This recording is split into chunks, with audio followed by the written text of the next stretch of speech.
नमस्कार, आपके साथ मैं हूं दीपशिखा भारद्वाज और आप देख रहे हैं न्यूज स्टेट। बात करेंगे दो टूक में, जहां मुख्यमंत्री योगी आदित्यनाथ ने बंगाल की धरती से ममता सरकार पर सीधा प्रहार किया है। लेकिन इस बार मुद्दा सिर्फ बंगाल नहीं बल्कि 2017 से पहले का उत्तर प्रदेश भी रहा है। योगी आदित्यनाथ ने दहाड़ते हुए कहा कि 2017 से पहले यूपी में ना बेटी सुरक्षित थी ना व्यापारी। उत्सवों से पहले उपद्रव होते थे और जय श्री राम बोलने पर गोलियां चलती थी। योगी आदित्यनाथ का संदेश साफ था, जो कल यूपी में था वो आज बंगाल में हो रहा है और जो बदलाव यूपी में आया है वही बंगाल की जरूरत है।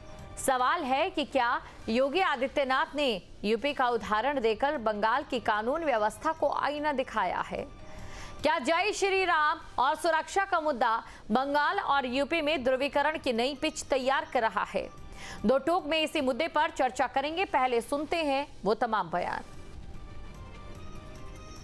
जो स्थिति आज बंगाल की है, कमोबेश यही स्थिति उत्तर प्रदेश की 2017 के पहले थी।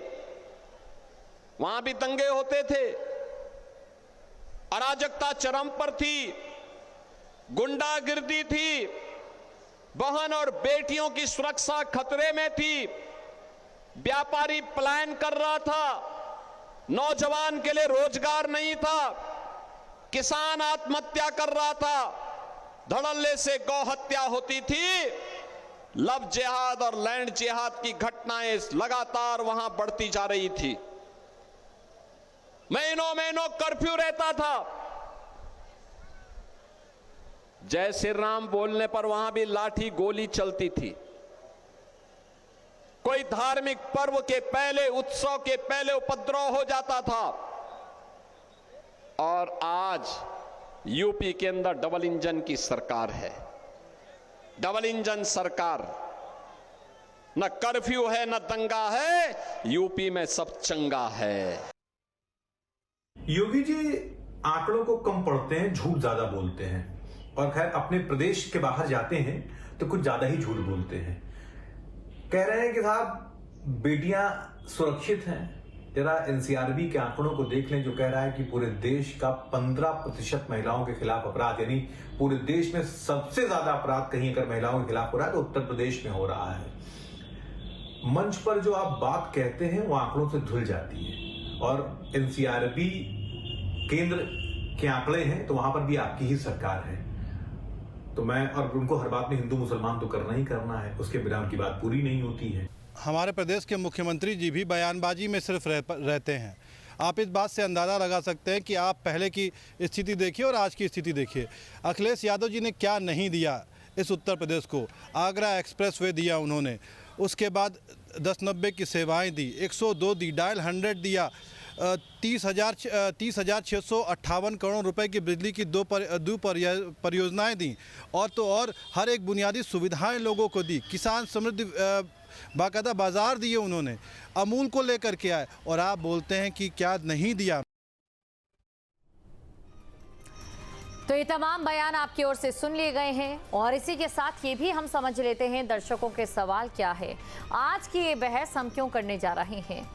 बंगाल के पिच पर योगी आदित्यनाथ का खेल, 27 में विपक्ष का क्या प्लान होगा फिर? कल का यूपी, आज का बंगाल, कानून व्यवस्था पर खड़ा बड़ा सवाल। राम नाम पर तकरार, 27 में ध्रुवीकरण बनेगा क्या जीत का आधार? 17 से पहले ना बेटी सुरक्षित ना व्यापारी, चुनाव में अखिलेश को पड़ेगी भारी। तो ये तमाम सवाल हैं 17 से पहले जिस प्रकार की यूपी की बात सीएम योगी आदित्यनाथ की ओर से की गई है, क्या वाकई में ऐसा यूपी था या फिर वो यूपी कुछ और था जिसे समाजवादी पार्टी कुछ और बताती है? और तमाम हमारे जो गेस्ट हैं वो भी हमारे साथ यहाँ पर जुड़ चुके हैं। अपर्णा दीक्षित हमारे साथ बीजेपी से प्रवक्ता हैं, जुड़ चुकी हैं, आपका मैं स्वागत करती हूं। अशोक यादव जी हमारे साथ अभी जुड़ेंगे, समाजवादी पार्टी से प्रवक्ता हैं। इसके अलावा इकबाल अहमद जी हमारे साथ जुड़ चुके हैं, कांग्रेस से नेता है, आपका भी मैं स्वागत करती हूं। सबसे पहले अपर्णा जी, मैं आपके पास आना चाहूंगी और आपसे समझना चाहूंगी, बार बार 2017 से पहले यूपी की बात की जाती है, बिहार चुनाव की बात हो या बंगाल चुनाव की बात हो, ये हमने बहुत सुना है, लेकिन 2017 से पहले का यूपी कैसा यूपी था? क्या सिर्फ नैरेटिव गढ़ा जा रहा है या फिर वो हकीकत है? सभी जानते हैं उत्तर प्रदेश में जो हालात 2017 से पहले थे वो हालात अब पूरी तरीके से बदल चुके हैं। उत्तर प्रदेश में व्यापारियों को ट्रांसपोर्ट चलाना है तो दिक्कत, दुकान चलानी है तो उनको हर हफ्ते वसूली देना है, अब मंडी में काम करना है तो आपको रंगदारी दे, और न दो तो क्या होता था, फायरिंग होती थी, अपहरण होता था। यही बेटियों के साथ होता था। या तो वो FIR लिखवाने गई तो उन पर दबाव बनाया जाता था समझौते के लिए। अगर और भी ऐसे हमने बदायूं कांड देखा, हमने समाजवादी पार्टी में, हमने वो मेरठ का एक व्यापारी की बेटी को अगवा करके अपने घर में रखा जबरन, हमने वो भी देखा।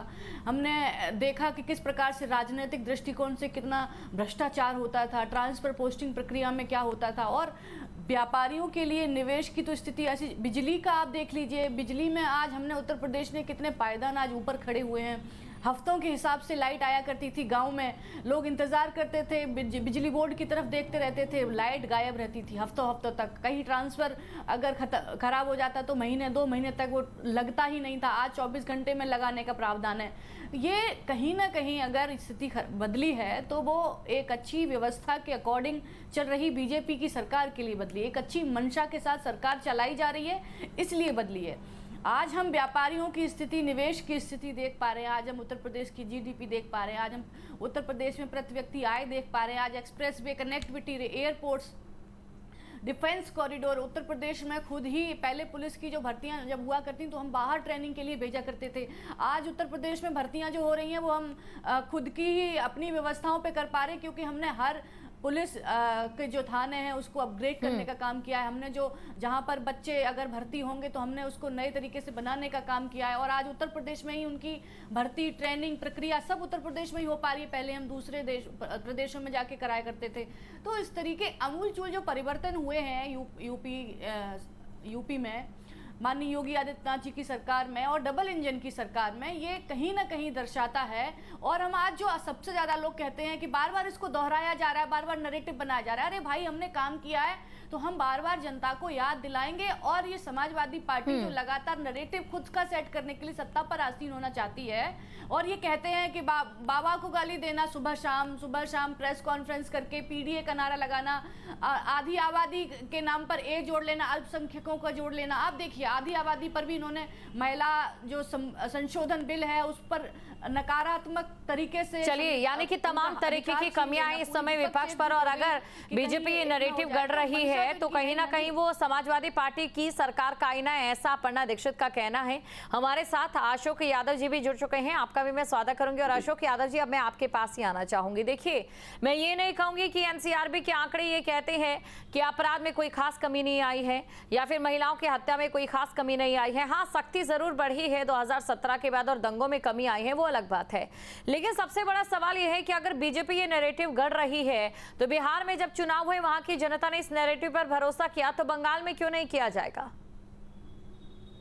देखिए, बंगाल का चुनाव भारतीय जनता पार्टी नहीं लड़ रही है। बंगाल का चुनाव आयोग लड़ रहा है और TMC से लड़ रहा है। न सिर्फ बंगाल, या आप देखिए जब से Gyanesh Kumar chief election commissioner हुए हैं तब से ये चुनाव आयोग विपक्ष की सरकारों से, विपक्ष की पार्टियों से चुनाव लड़ रहा है। लेकिन फिर भी जनता ने अपना मैंडेट जनता दे रही है। लेकिन ये कब तक होगा इस तरह? आप इस तरह का SIR के माध्यम से विपक्षी वोटरों के नाम कटवा दोगे, उस 14 लाख वोटरों के नाम आप पेंडिंग में डाल दोगे, न इधर के रहे न उधर के रहे। ऐसा कभी आपने देखा था? भारत के इतिहास में तो ऐसा कभी नहीं हुआ था। दूसरी बात पे मैं आऊंगा, भारतीय जनता पार्टी की सरकार, खासतौर से उत्तर प्रदेश की योगी सरकार, 2012 से हम 17 तक की सरकार तो जानी जाती थी NYPD के लिए, न्यूयॉर्क पुलिस डिपार्टमेंट, डायल 100 जैसी सेवा के लिए जानी जाती थी, 102 108 एम्बुलेंस के लिए जानी जाती थी, लैपटॉप के लिए जानी जाती थी, वर्ल्ड क्लास की सड़कों के रोड्स के लिए जानी जाती थी, और तमाम जो विकास के लिए जानी जाती थी। लेकिन 2017 के बाद का उत्तर प्रदेश में न जाने कैसी कुदृष्टि भाजपा की लग गई। ये भारतीय जनता पार्टी की सरकार ने यहाँ पर ऐसा जातिवाद का, धार्मिक उन्माद का जहर बोया है कि तब से लगातार उत्तर प्रदेश की जनता, खास तौर से पीडीए की जनता, पीड़ित और शोषित और उत्पीड़ित हो रही है। आप देखिए, अच्छा, आए यहाँ दिन एक सवाल है, जातिवाद का जो जहर है वो विपक्ष घोल रहा है, ये बीजेपी कहती है, और आपकी अगर मैं पीडीए की ही बात करूं उसमें ही देखिए जातिवाद को लेकर भी कई चीजें निकल कर सामने आ जाएंगी। कहीं बाकी जातियों की बात करूं, बहुत सारे ट्वीट भी हैं ऐसे, माफ कीजिएगा एक्स के पोस्ट भी ऐसे हैं जहां पर इस तरीके की बयानबाजी है, बार बार आरोप लगाए जा रहे हैं बीजेपी की ओर से जातिवाद का उल्टा। नहीं, देखिए, अभी जातिवाद का जीता जागता उदाहरण 2-3 एग्जाम्पल मैं दूंगा आपको। अभी उत्तर प्रदेश में कोडीन नेक्सस पकड़ा गया था और उस नेक्सस में सब जाति विशेष को लोग थे जो मुख्यमंत्री जी के जाति से ताल्लुक रखते थे, ज्यादातर लोग उसी बिरादरी से थे। और मुख्यमंत्री जी ने विधानसभा में कहा था कि बुलडोजर चलेगा तो चिल्लाना मत, ये बात बोला था मुख्यमंत्री जी ने। लेकिन उन तमाम कोडीन माफियाओं का जो जाति विशेष के हैं, एक ईंट तक नहीं हिली, एक सिंगल ईंट नहीं, उनके जो अवैध संपत्ति से खड़े किए हुए जो बिल्डिंगें थी, एक सिंगल ईंट नहीं उसकी हिली। अगर वही लोग जो कोडीन वाले हैं अगर दूसरे जाति से बिलोंग करते, पीडीए से रहते, तो उनका एक एक ईंट जो है सरकार का बुलडोजर गिरा देता। इससे बड़ा जातिवाद का उदाहरण आपको कहीं मिलेगा क्या?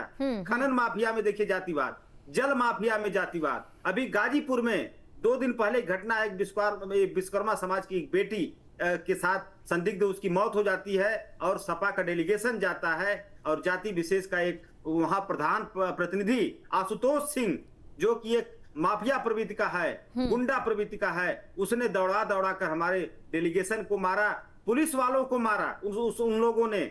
लेकिन क्या हुआ? कुछ नहीं हुआ, कोई कारण। चलिए, यानी कि यहाँ पर जो जातिवाद की परिभाषा है विपक्ष में दूसरी है, सत्ता पक्ष में दूसरी। आपके पास में लौटूंगे, इकबाल अहमद जी भी हमारे साथ काफी समय से जुड़े हुए हैं। इकबाल जी, आपके पास आना चाहूंगी और आपसे समझना चाहूंगी, बार बार देखिए निशाना साधा जा रहा है कि बंगाल को अब जरूरत है बीजेपी सरकार की और जो बाकी पार्टियां हैं वो कहीं ना कहीं बट्टाधार करेगी बंगाल का, और कांग्रेस को तो यहाँ पर अपनी पहचान ही साबित करनी है। फिर चाहे मैं यूपी की बात करूं, चाहे मैं बिहार की बात करूं, या बात मैं बंगाल की करूं। देखिए, बंगाल चुनाव में तो राहुल गांधी जी ने मोहब्बत की दुकान खोली है और मोहब्बत चलेगा, वहां नफरत नहीं चली है, क्योंकि बाल नफरत की जमीन नहीं है। वहां नफरत की बीजेपी ने बोने की शुरुआत तो की और नफरत की आवाज और बुलंद की, लेकिन वहां राहुल गांधी जी ने जब पैर रखा और रैलियां शुरू की और उन्होंने मोहब्बत के बारे में बता लोगों को कि यहाँ मोहब्बत लेगी, तो बंगाल मोहब्बत की ही जीत होगी, नफरत हार जाएगी। दूसरी चीज, उत्तर प्रदेश की जहां तक बात करें तो उत्तर प्रदेश अभी जनता यहाँ तराही मचाए हुए है। आपके बिजली में स्मार्ट मीटर घर घर लगा है, तमाम जगह लोग बिजली के ऑफिस आ रहे हैं, मीटर लेके महिला जा रही हैं, कमा रहे हैं वो मीटर में जमा कर दे रहे हैं, विभाग को जमा कर दे रहे हैं। आज जनता को विभाग खून चूसा हो चुका है, खून उतना है जनता का चूसा जा रहा है बिजली के नाम पर। आप 1000 का डलवाते हैं, पिछला 2 दिन में पैसा खत्म हो जाए। पहले बिजली विभाग को 1 महीना बिजली लाने के बाद देना पड़ता था, आज बिजली विभाग पहले पैसा दीजिए और इतना पैसा दे कई गुना देना पड़ा। तो मैं तो कहूँ बिजली विभाग खून हो गया है। पहले तो सरकार इसको करे कि जनता जो है बर्बाद हो चली जा रही है। चलिए, आप मुझे एक चीज़ बताइए, आपने बोला कि बंगाल में मोहब्बत की दुकान के बारे में आपने बात की, मोहब्बत की दुकान में से वो कौन से टीएमसी के ऐसे कार्यकर्ता हैं, ऐसे लोग हैं जो हिंसा वहां पर करी, जिन्होंने बंगाल के चुनाव में आपने देखा गाड़ियों की तोड़फोड़ होती है, बीजेपी कार्यकर्ताओं के साथ मारपीट होती है, फिर वहीं दूसरी तरफ उन्हीं के साथ समकक्ष चलने वाली पार्टियां कहते हैं कि हमारी मोहब्बत की दुकान है। ये मोहब्बत की दुकान किस प्रकार की मोहब्बत की दुकान है? ये बीजेपी के ही लोग, किए हुए लोग हैं, करते हैं और ये माहौल को क्रिएट करे, माहौल को गंदा खराब करने की कोशिश करते हैं। वही राहुल गांधी बार इसी बात कह रहे हैं कि हम मोहब्बत का नाम देना चाहते हैं, हम उत्सव को लहराना चाहते हैं जिसमें मोहब्बत की खुशबू आती है। वो मोहब्बत की खुशबू नजर नहीं आई बंगाल में। अपर्णा जी के पास हम चलते हैं। अपर्णा जी, देखिए एनसीआरबी के आंकड़ों की हम बात कर लेते हैं और उस यूपी की हकीकत के बारे में बताते हैं, जिसके बारे में सीएम योगी आदित्यनाथ लगातार अपनी जनसभाओं में कह रहे हैं। चाहे बात अपराध को लेकर करें या हत्याओं को लेकर करें, हत्याओं में लगभग 1000 के करीब एनसीआरबी के आंकड़ों में कमी है। लेकिन पुलिस की सख्ती ज्यादा है, दंगे नहीं हुए हैं, इसके लिए 2017 के बाद की यूपी की तारीफ करनी भी बनती है।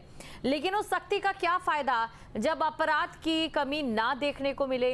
जब जो दंगे हुए हैं उसकी तो अलग बात, लेकिन जो हत्याओं के मामले में उनमें बस मुट्ठी भर कमी देखने को मिले। मुट्ठी भर कमी नहीं मैडम, एनसीआरबी में पूरे देश में उत्तर प्रदेश का आंकड़ा देखा जाए तो 25% की कमी आई है और सांप्रदायिक दंगे 0 हुए हैं।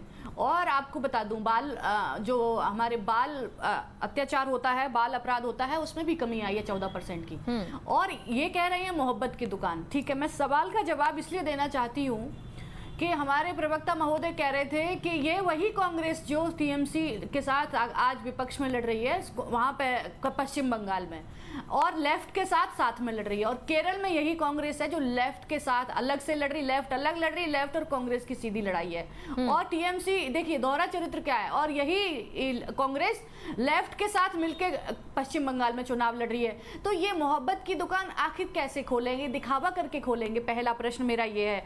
दूसरा, मुझे आप ये बताएं, आदरणीय अशोक यादव जी कह रहे थे कि खनन माफिया, आप बताइए खनन माफिया में गायत्री प्रजापति का हर जगह पैसा जाना, हर हफ्ते किसी के घर में जाना, ये पहले से तय था, इसीलिए उनको खनन मंत्री बनाया गया।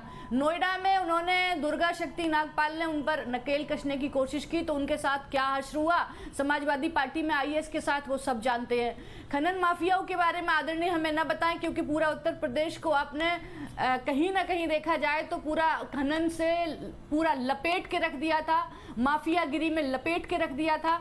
और आप बात कर रहे थे एक्सप्रेस वे, आदरणीय घमंड नहीं है, हम 11 एक्सप्रेस वे बना चुके हैं। आप एक एक्सप्रेस वे बनाए थे, उसका भी आपने आधा अधूरा उद्घाटन किया था, क्योंकि 2017 में चुनाव होने वाले थे, सब जानते हैं इस बात को और सबने देखा भी था, उस वक्त सोशल मीडिया खूब देख रहा था।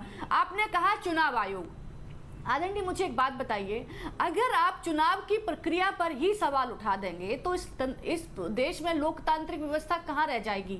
आप तो संविधान को मानने वाले हैं ना, आप कहते हैं संविधान बचाओ, आप तो संविधान को मानते हैं। हालांकि आप संसद में खड़े होकर मुस्लिम महिलाओं के आरक्षण की बात करते हैं, जो धर्म के नाम पर संविधान में आई नहीं कि धर्म के नाम पर आरक्षण हो, आप तो वो भी करते हैं तुष्टीकरण और वोट बैंक की राजनीति के चक्कर में। हम तो चलो ये भी कह रहे हैं कि हमने चलो 3 तलाक बनाया मुस्लिम महिलाओं के लिए, चल आपने ये भी कह दिया था कि मुस्लिम युवकों को जेल भेजने की दूसरी प्लानिंग है, हालांकि तब भी कुछ नहीं हुआ। आप एसआईआर लेकर आए, एसआईआर की प्रक्रिया में आपने लगातार इस पर चुनाव आयोग पर प्रश्न उठाए, आपने ईवीएम पे प्रश्न उठाए, आपने कोई ना कोई ऐसा मुद्दा पहले ले आते हैं कि आपको लगता है कि हमें आखिर हार का ठीकरा कहाँ फोड़ना है, तो आप पहले से प्लानिंग कर लेते हैं। मैं मानती हूँ कि आदरणीय अखिलेश यादव जी ने उत्तर प्रदेश में सारे चुनाव हारे हैं, लेकिन मैं ये कह सकती हूँ कि कम से कम हार का ठीकरा फोड़ने की एक अच्छी वजह ढूंढ लीजिए, क्योंकि अब आपको आधी आबादी भी आपसे नाराज है क्योंकि आपने उनका बिल पास नहीं होने दिया। व्यक्तिगत उनका जो जितना नुकसान कर सकते थे आपने किया, ये बिल लागू ना होकर, नहीं तो महिलाएं आज 2029 में सदन की तैयारी में लग गई होती। मैं ये दावे के साथ कहती हूँ, आप कुछ भी कर लें, आप चाहे मोहब्बत की दुकान खोल लें, वो दिखावा है, आप चाहे कितने भी अपने काम गिना लें अच्छे, मैं ये नहीं कहती हूँ कि भारतीय जनता पार्टी में कि सब कुछ, लेकिन मैं ये जरूर कहती हूँ भारतीय जनता पार्टी में आज अगर कोई कृत्य करता है, अगर सामाजिक दृष्टिकोण से देखें कि समाज में नफरत फैलाने का काम करेगा, समाज के हित को रहकर अगर काम नहीं करेगा, उस व्यक्ति पर कार्रवाई होती है। कोई बहन बेटी पर अत्याचार होता है तो उस पर कार्रवाई होती है पहले की सरकार में, और अब किसी व्यापारी पर अगर कोई समस्या आती है तो आज उससे हफ्ता कर वसूली नहीं होती है।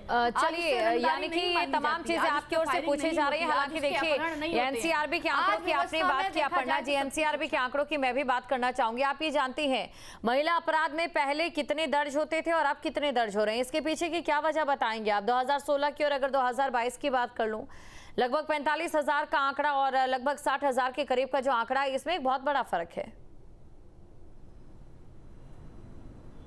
अपर्णा जी, ये बात सच है। उत्तर प्रदेश एक बहुत बड़ी आबादी का देश है।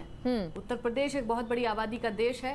अन्य राज्यों की तुलना में उत्तर प्रदेश नंबर 1 में आबादी के क्षेत्र में आ जाता है। लेकिन अगर मैं बात करूं उत्तर प्रदेश में आंकड़ों की पहले से और अब के अपराधों में, उसमें मैं कह रही थी कि 25% देश में देखा जाए तो उसकी कमी आई है। सांप्रदायिक दंगे 0 हुए हैं, महिला अपराध कम हुए हैं, दहेज उत्पीड़न कम हुआ है, बाल अपराध कम हुआ है। इसमें अगर आप देखेंगे दर तो कमी आई है। मैं मानती हूं कि ये उत्तर प्रदेश आबादी में ज्यादा, इसलिए आंकड़े में सबसे ज्यादा दिखता है, क्योंकि ये अगर आप देखेंगे तो ऐसा होता है। तो ये आंकड़े 2017 से पहले नहीं दिखते थे। अगर मैं सिर्फ दंगे और हिंसा वाले आंकड़ों को महिला हटा दूं अगर तो शिकायत करती है, मैं क्या कह रही हूँ बताइए जी, क्या ये जो आंकड़े हैं, ये जो बढ़ी हुई जनसंख्या है यूपी की, ये 2017 से पहले नहीं दिखती थी? अगर मैं सिर्फ हिंसा के जो आंकड़े हैं उन्हें हटा दूं तो? बिल्कुल मैडम, 17 से पहले की जो आप बात कर रही हैं, पहले तो एफआईआर ही दर्ज नहीं होती थी। आज अगर एनसीआरबी के आप आंकड़े देख पा रही हैं तो वो इसलिए देख पा रही हैं इतनी वृद्धि, क्योंकि आज एफआईआर लिखी जाती है महिला अपराध को लेकर। योगी सरकार प्रतिबद्ध रहती है। माननीय योगी आदित्यनाथ जी ऐसे कई जागरूक प्रोग्राम चलाते हैं, नारी शक्ति और कई सारे ऐसे प्रोग्राम हैं जो जन जागरण कार्यक्रम चल रहे हैं, जिससे आज महिलाएं जागरूक है। आज आप 1076 की बात करेंगी, जो महिलाओं की हेल्पलाइन नंबर है, अपनी समस्या का वो दर्ज करा सकती हैं, अपनी शिकायत दर्ज कर सकती हैं, जिसमें उसका नाम और वो सब गुप्त रखा जाता है। आज उसमें 98% लगातार हर केस रिजॉल्व होता चलिए ठीक है अपर्णा जी। रिपोर्ट है। अशोक जी आपके पास आना चाहूंगी और आपसे मैं समझना चाहूंगी, हमारे दर्शक देख बार बार बीजेपी जब भी कहीं पर कोई भी बीजेपी का बड़ा नेता जाता है तो जय श्री राम के नारे को लेकर समाजवादी पार्टी पर निशाना साधता है। अगर समाजवादी पार्टी ने उस दौरान ये गलती ना की होती तो शायद आज लगातार जो आरोप समाजवादी पार्टी पर, या जिसकी जरिए आप ये कहते हैं कि जो बीजेपी है वो हथियार इसे बना रही है, वो हथियार बना ही ना पाती। देखिए, इन्होंने, भारतीय जनता पार्टी ने हमारे देश का जो सामाजिक सौहार्द था, जो भाईचारा था, उसको तो बदनाम किया ही किया। भगवान राम के नाम को भी बदनाम किया। भगवान राम की आराधना पूरे विश्व में होती है, उनकी पूजा पूरे विश्व में होती है, लेकिन जिस तरह से जय श्री राम का नारा दे करके ये लोग सड़कों पर मॉब लिंचिंग करते हैं, इससे कहीं न कहीं हमारे भगवान राम के नाम को भी इन्होंने खराब करने का काम किया है अपनी राजनीति के चक्कर में। इन्होंने कहा कि 2017 के पहले एफआईआर दर्ज नहीं होती थी। मैं तो शुरू में ही यही बात बताया था कि डायल 100 सुविधा का यही लॉजिक था, यही कॉन्सेप्ट था कि आप कहीं से भी आप डायल 100 करेंगी, वो जीपीएस इनेबल्ड वाहन है, वो तुरंत लखनऊ में आपकी एफआईआर ऑटोमेटिक दर्ज हो जाती थी। तो इसमें कौन सी कोई चोरी कर सकता है कि एफआईआर छुपा लेगा कोई? तो डायल 100 की सेवा तो इसीलिए दी गई थी कि जो डिजिटल एफआईआर हो जाए, किसी को भटकना न पड़े थाने में। नहीं, अपर्णा जी का कहने का ये मतलब है, देखिए सवाल उनसे भी दागे गए हैं, लेकिन अपर्णा जी का कहने का ये मतलब है कि पहले गुंडाराज इतना था कि जो महिलाएं थी वो डरती थी, वो शिकायतें नहीं करती थी, ये बीजेपी का कहना है। नहीं, देखिए, गुंडाराज महिलाओं को लेकर के, आप बीएचयू की बेटी का प्रकरण आपको याद होगा, और वही भाजपा के जो 4-5 जो दरिंदे थे, उनको योगी सरकार ने कितना बचाया, और 3 महीना तक बचाती रही। जब विपक्ष के लोगों ने हंगामा शुरू किया, सड़कों पर आंदोलन शुरू किया, तब जाकर के उनकी अरेस्टिंग हुई, और इतना लचर पैरवी हुई कि उन सबों की जमानत भी बहुत जल्दी हो गई। तो आप ये न कहिए कि महिलाओं के अपराध के मामले में बहुत कम हो गया उत्तर प्रदेश। आपने तो एनसीआरबी डेटा भी बताया कि क्राइम अगेंस्ट वेमेन में उत्तर प्रदेश नंबर 1 था।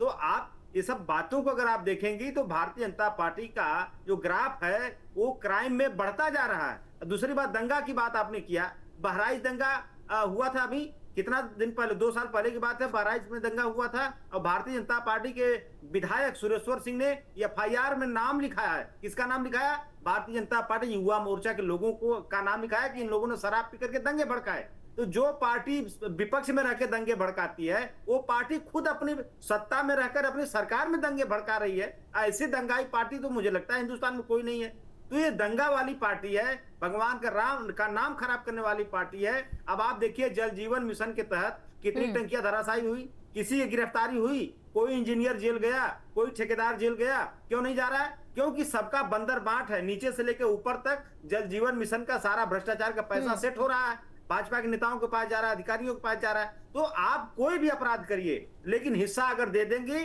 तो आपको कोई नहीं छुएगा। अगर हिस्सा नहीं देंगी तब वहां झगड़ा शुरू होता है, तब मामला मीडिया में आता है। तो जो चालाक लोग हैं, चाहे अधिकारी हो चाहे ठेकेदार हो, आप सब काम करिए, लेकिन हिस्सा पहुंचाते रहिए ऊपर तक। पेपर लीक में आपने देखा होगा, उत्तर प्रदेश के इतिहास में इतना पेपर लीक कभी नहीं हुआ। अब कोई पकड़ा गया, बेदीराम जैसा विधायक, उसके ऊपर इतना एलिगेशन लगा, सरकार ने क्या कार्रवाई किया आप बताइए? क्योंकि ये लोग पालते हैं ऐसे लोगों को। जाओ तुम सारा बुरा से बुरा काम करो, बस भारतीय जनता पार्टी को चंदा पहुंचाते रहो, उनके नेताओं की जेब गर्म करते रहो, कोई नहीं पूछेगा आपको।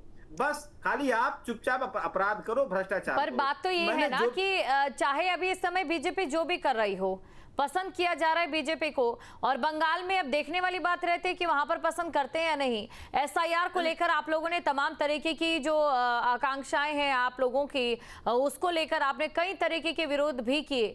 बिहार में हमने देखा, मैं बिहार का इसलिए कर रही हूं क्योंकि सबसे रिसेंट है, हिंदी पट्टी का चुनाव रहा, लेकिन वहां पर भी जनता ने बीजेपी पर भरोसा जताया। नहीं, आपको याद होगा 2024 का लोकसभा चुनाव, हाँ याद है, क्या नारा लगता था? आप अब की बार 400 पार। बड़ा मतलब दोनों हाथ उठा के बोलते थे, और मोदी जी से लेकर के जितने छोट भैया नेता सब बोलते थे। क्या हुआ? 240 पे सिमट गया ना। और उनका रथ किसने रोका? समाजवादियों ने रोका। और कितने पे पटका? 62 से 33 पर, सीधे 50% पे लाके पटका इनको, और उनकी बुद्धि ठिकाने हो गई। ये काम किसने किया?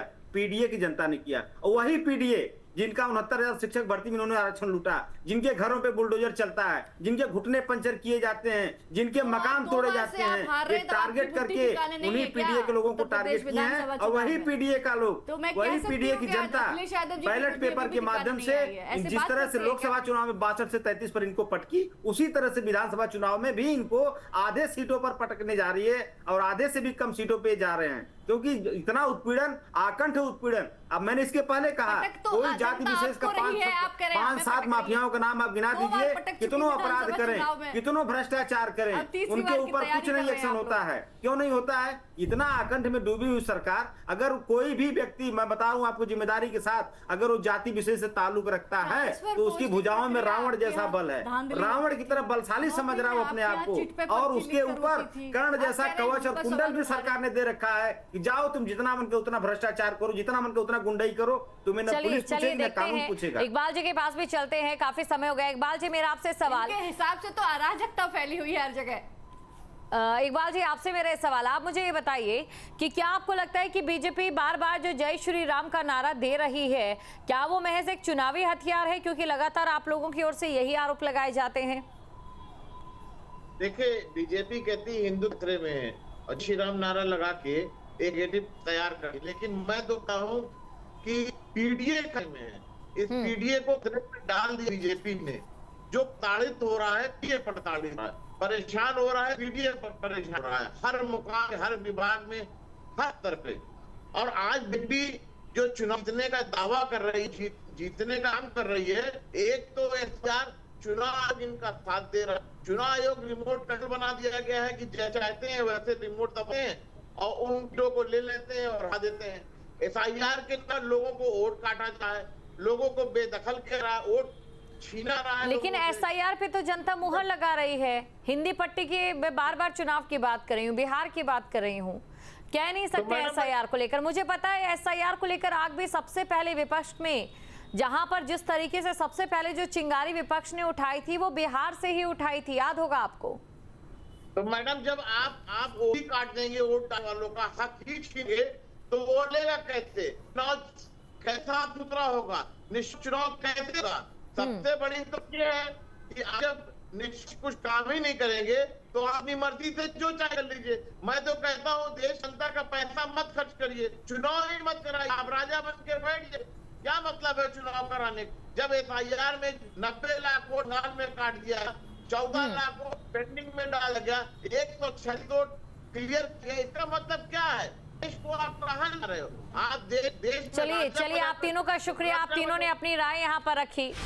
अब देखिए, बंगाल में चुनाव है, लगातार इस चुनाव के जरिए निशाना साधा जा रहा है, लेकिन सबसे बड़ा सवाल ये है कि क्या ये जमीनी सच्चाई है या फिर महज एक सियासी समीकरण या फिर सियासी बयानबाजी। जनता किस पर मोहर लगाएगी, ये देखने वाली बात रहेगी। दो टूक में फिलहाल के लिए इतना ही। अब से डीडी फ्री डिश की चैनल नंबर 57 पर देखिए न्यूज नेशन।